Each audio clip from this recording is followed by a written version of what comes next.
પહેલગામમાં બનેલ આતંકવાદી હુમલાની ઘટનાથી કાંકરેજમાં વીએચપી દ્વારા ઉગ્ર વિરોધ. થરા ખાતે વિશ્વ હિન્દુ પરિષદ દ્વારા આતંકવાદી હુમલાનો ભારે વિરોધ કરાયો.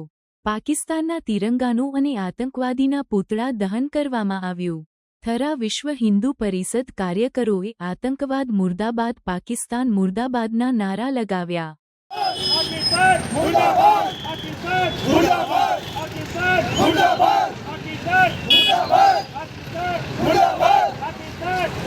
પહેલગામમાં જે આતંકવાદી હુમલો કરવામાં આવ્યો એમાં નિર્દોષ હિન્દુઓની બેરહેમીથી કતલ કરી નાખવામાં આવી અને એમનો ધર્મ પૂછી અને એમના ઉપર ગોળીઓ મારવામાં આવી.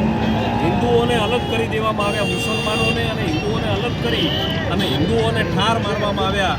આવી નિર્મમ હત્યા જ્યારે એ કાયર આતંકવાદીઓ દ્વારા થઈ છે ત્યારે એ કાયર આતંકવાદીઓને સણસણતો જવાબ આપવા માટે અને એની નિંદા કરવા માટે અને એનો વિરોધ કરવા માટે થરા વિશ્વ હિન્દુ પરિષદ થરા પ્રખંડ દ્વારા અહીંયા પુતળા દહનનો કાર્યક્રમ રાખવામાં આવેલ અને કાર્યકર્તાઓ દ્વારા આજે જેહાદી આતંકવાદ, જેહાદી માનસિકતા અને માત્ર હિન્દુઓને ટાર્ગેટ કરવામાં આવે છે માનસિકતાના વિરોધમાં આજે અમે અહીંયા પુતળા દહન કરી અને વિરોધ નોંધાવ્યો છે.